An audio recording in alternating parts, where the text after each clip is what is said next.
We're headed down to Shed, Oregon, which happens to be a massive grass seed harvesting area. So we're going to visit with some customers down here that do some unique farming that is different for us and most people around us, and try to capture a small piece of their world to share it with you. Mountains just about everywhere you go, all the way around you, and these farms and vineyards and orchards are in the valleys in between them. It's quite cool. We're here in Shed, Oregon with Josh Davidson. Yep. On the Pacific Northwest to learn about some of our friends and customers in this region, to learn what they do, why they do it, and maybe even in some cases how long they've been doing it. So Josh, tell us a little bit about where we are and what it is that we're doing here in this field. We're in the Willamette Valley. This is the grass seed capital of the world. We're the largest producers of cool season grasses that there is. They are produced other places in the world, but we're the leaders in that industry. My family's been here since 1852, settled right here. I am sixth generation to farm here. My kids that are involved, highly involved in our farm, they're seventh generations. This right here is a forage tall fescue variety. We also raise turf varieties that are used in lawns and football fields. We also are producers of cover crop seeds for the cover crop needs throughout America and the world. The legumes like clovers, turnips, radishes, those are all rotation crops that we use for our grass seed crops. For a lot of people I know, and maybe a lot of people watching this video, they do, wheat, soybeans.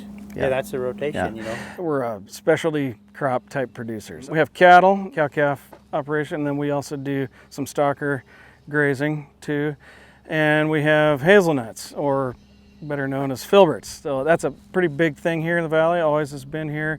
In the last 20 years, there's been a lot more acres of hazelnuts put in. Being where you're at, in the region you're at, and growing what you do, what would one of the largest challenges that you face be where you're at? Not any different than any other ag in America. I mean, we're faced with, high production costs, high land costs. Right now, everybody's experiencing really low prices, and so we're not our industry has been very good to us over the long haul, because we're a very niche group, and it definitely has its ups and downs. That's something I've seen, from the 1,000-something miles that it took me to get here. It's been pretty consistent of everybody I've talked to. We've been doing this a long time. Like my great-grandfather was one of the first of many guys that stumbled upon the idea of growing grass seed. That was in the late 1920s. And so we've been doing this a long time now. And so we've built up over all these years, some resistant problems, keeping clean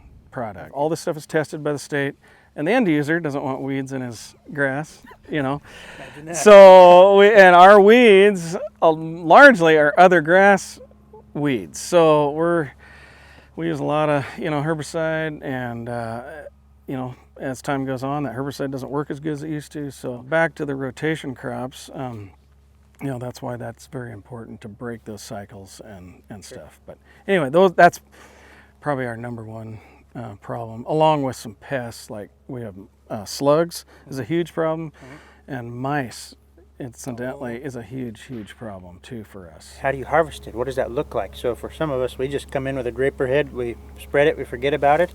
What does the timing look for those steps? Of course, like this is tall fescue, so it'll grow, chest high.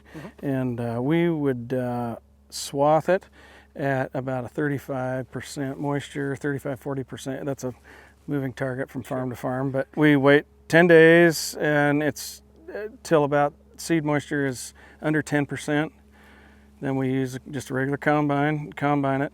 Then we take it to our warehouse. Most farms have their own cleaning operation, and we clean it to a spec that's dictated by the contract or the state of Oregon. And then we package it in mostly 50-pound bags, and then put it on pallets and ship it. There's companies that a farm like me would grow for, and have a contract with them, and then they distribute it throughout the world. As someone who used to work at a feed store, I grew up in eastern Tennessee, and there's tons of golf courses, like 10 of them just in the county. I probably handled a bag that may have come from your farm, but definitely the area. Definitely the area, for sure. Yeah. That's seed producing nerds. That's the, when you go to Walmart, pick up a bag and see where that seed comes from. Most of it comes from here.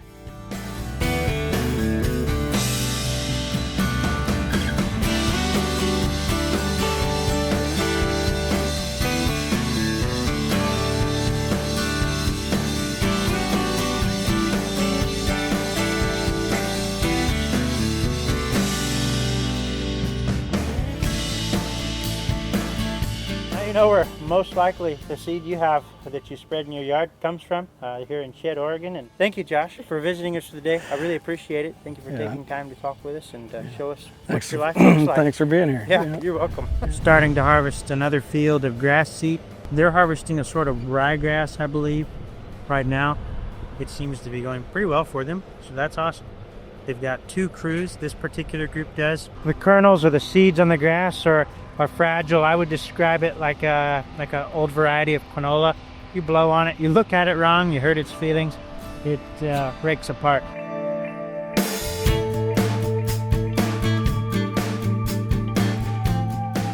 Just outside of Shed, Oregon? Yes, that's correct. Shed, Oregon today. Would you like to introduce yourself? My name's Spence Smith with Smith Brothers Farms. We're a 7th generation family farm, and grass seed is our main crop. How many types of different grass seeds do you grow? We grow roughly turf and forage. I think we probably grow between 8 to 10 different varieties of all those things between turf and forage. So, yeah. Cool.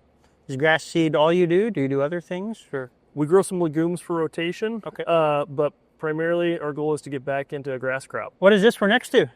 So this is a forage fescue seed. That this is field run, and this is its first step along the way in the cleaning process. And then there's an auger under there that takes it up and starts it through the cleaner. It goes through a debearder at the very top, and then starts its way through a series of different screens and different sizes to sort out weeds and straw and some of those imperfections. What type of cleanliness are you looking for? What goal are you looking for in that? We're looking for 98% or better pure seed is what we're looking for after we get all done. What percentage of that is weeds?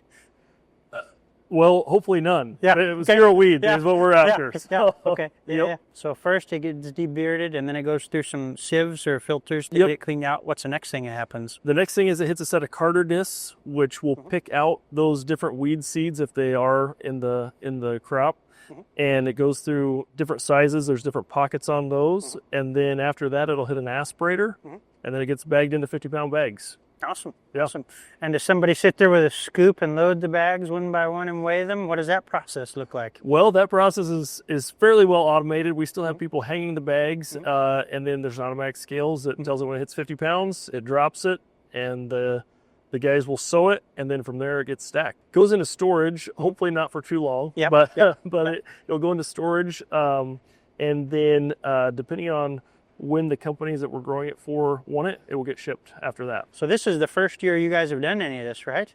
No, we've been at it for a while. Yeah. My brother and I are the 7th generation, and our boys that are out here working with us, they're the 8th. And our daughters too. Our daughters are driving truck too. So that's awesome. Yep. That's awesome. Yeah, we got to visit a little bit with you and your family earlier today, and yeah, it was wonderful getting to meet each of you and giving your help to wonderful people. So. Well, we couldn't do it without our great help, so we're very thankful for them. But thank you for taking some time to visit with me. Truly, either now and before this. Yes, it has really been a pleasure to visit with you. We appreciate the team that RedE is with us to get our crops planted. We couldn't do it without their help too. So yeah, awesome. Well, glad to be of help any way we can. Okay, sounds good. Yeah, well, thank you. Yep. Appreciate it.